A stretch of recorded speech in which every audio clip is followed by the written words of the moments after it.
Oh, it's a scorcher. So, I don't really have a lot of time. I don't mean this afternoon. I've got 18 minutes to fill. I don't really have a lot of time, so I'm generally, I think, quite lucky. I do a job where I get to sort of roam around the country on trains, talking to students and their representatives about higher education. Broadly on the basis that when students and their representatives know what's going on and understand what's going on, they can influence what's going on in the student interest. But it does mean that I spend a lot of time on trains. And that means I haven't got a lot of leisure time. Partly because if you spend all of your time on trains, I think most people will know, certainly over the past year, it's very difficult to undertake a train journey without it ending with the tannoy announcement saying how you can claim your fare back on delay, repay. But that process, I think, of sort of roaming around the country and not having a lot of spare time means that when I do undertake some leisure time, Netflix is all very well, and YouTube is fine, and books are what they are. But there's nothing, I think, more exciting if I'm going to have not a lot of spare time than live performance. There is nothing, I think, quite like live performance. The electric atmosphere and human connection that you get when you get a live performance, I think is really important. So I always try to kind of turn up rather than kind of do Zoom calls and so on. I love the live performance thing. I love the cue buzz beforehand, the kind of buzz outside. I love the applause of a crowd. Hint, hint. I love the drama and the excitement and the bass. So as well as, live music and festivals and plays and gigs and even TEDx events when I get a chance, there's not a lot I enjoy more than a musical. I just love musicals. I love the passion and the performance and the purpose. I just love it. But sadly, I have only seen 2 musicals this year. The first was Grease. So, you know Grease, right? Summer Lovin', Had Me a Blast and all of that. Yeah, yeah. Yeah, this is the bit where, yeah. And you know what? It was fine. The songs were well performed, the stage was well lit, the dancing was perfectly competent. The story was close enough to the film so that I didn't get bored or lost. But honestly, it left me cold. The theatre was half empty. Bits of the set were showing their age. I think we were towards the end of the run. The food and drink cost a fortune. Half the audience were on their phone. And at times, the cast looked like they really didn't want to be there. But as I say, that wasn't the only bit of musical theatre that I've seen this year. The other was in a freezing cold venue on some of the most uncomfortable chairs I've ever sat on. A couple of the actors forgot their lines, the acting was dreadful, the sound system was weak, and the dancing was under-rehearsed. But I loved it. Because in December, I got to see my 6-year-old Benjamin play a shepherd in the Knutsford Primary production of a nativity play. We'd spent weeks working on the costume.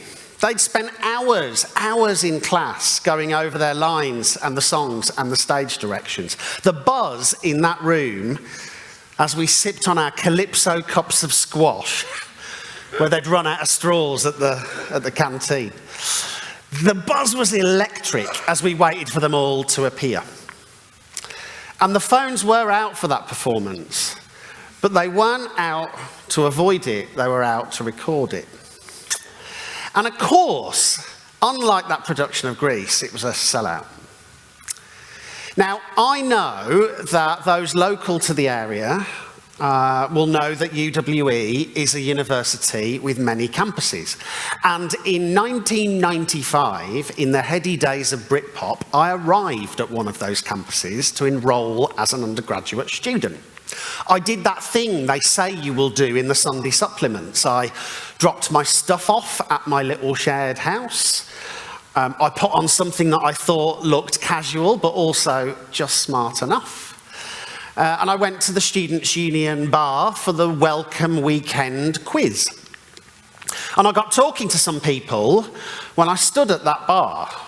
And to my surprise, they were all discussing their gap year. One had gone interrailing around Europe, one had built a school in Africa, you know the sort of thing, right? And then my turn came. And I had a year out. So John, Floppy John as he became known, said, "What about you, Jim?" when he turned to me. And I said, "Well, on my year out, I travelled and worked. I travelled to Wolverhampton and worked in a shoe shop." And although I was framing it as a joke, and it broke the ice, one, it was true, I needed the money, and two, I felt like dirt. So instead of building social connections that week, the thing you're supposed to do in Freshers Week, I basically drowned in alcohol. The events were basically rubbish. There was a tequila karaoke night that did what it said on the tin. There was something called a disco in a year where the word hadn't reclaimed its credibility yet. There was a quiz where all the questions were too hard, no fun. And there was a crappy little Freshers' Fair with 7 societies, 3 sports clubs, the charity shop up the road, and the takeaway up the road that nobody engaged in.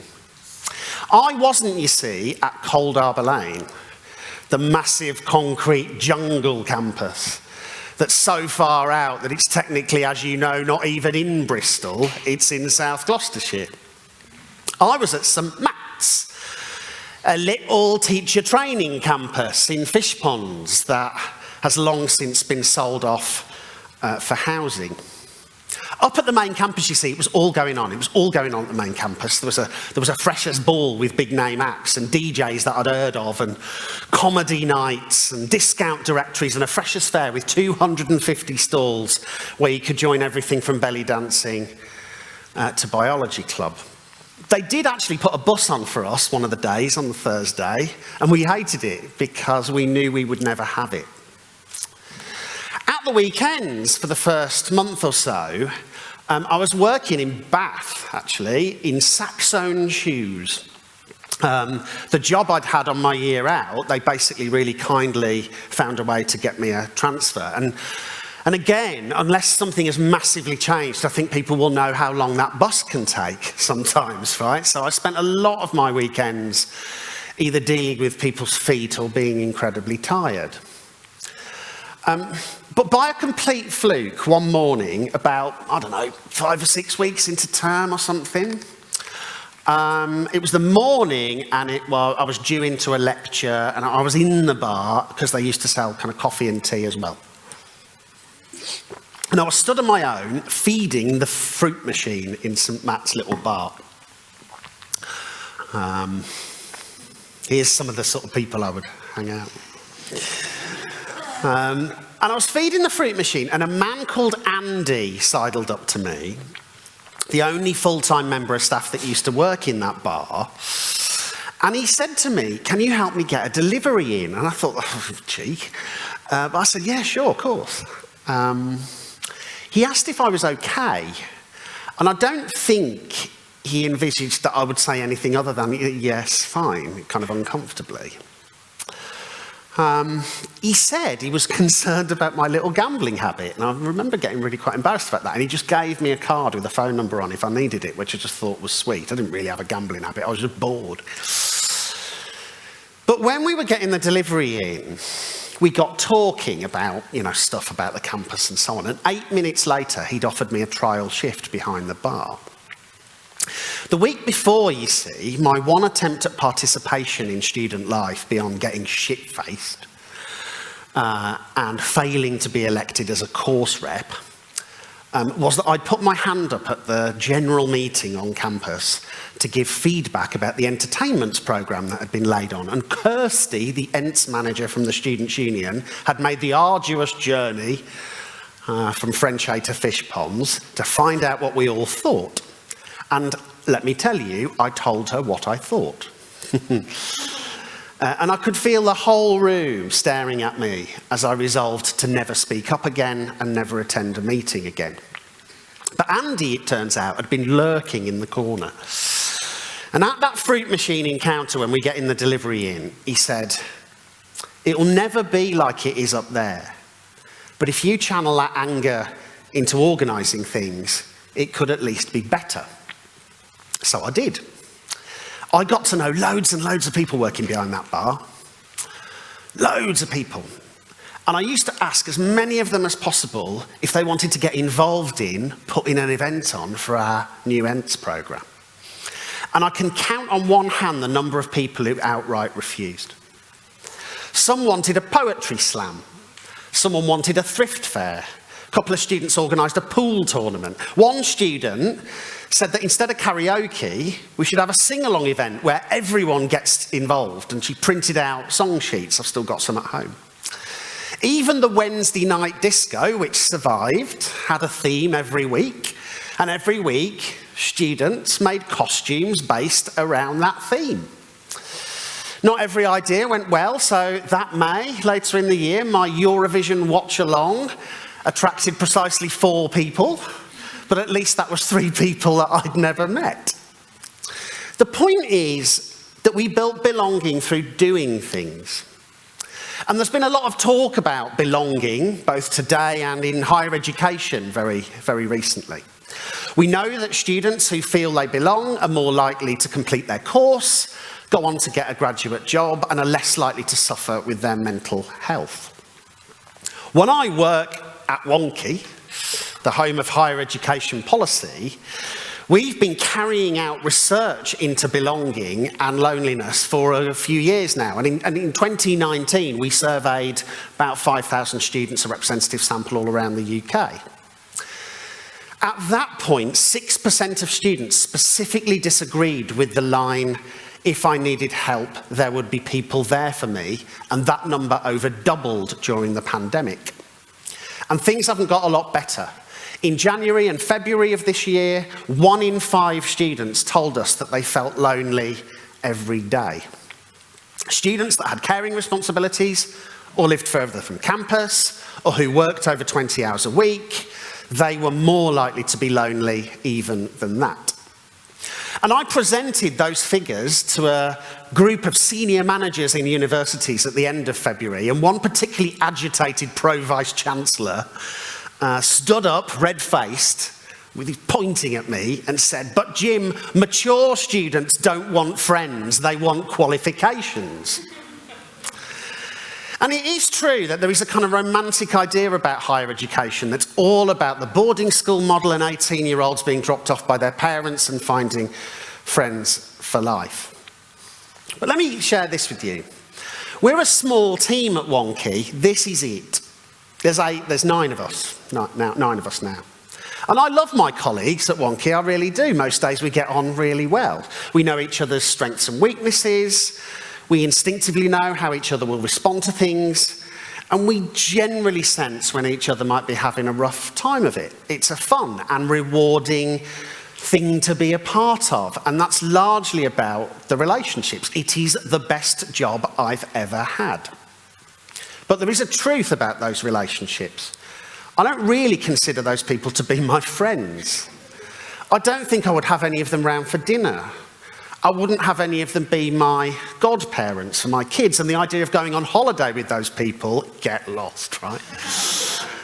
And when I think back to my most recent experience of being a student, as a postgraduate at a business school in London, where I was kind of doing weekends every month or so, I can honestly say I don't think I ever considered any of those people to be my friends.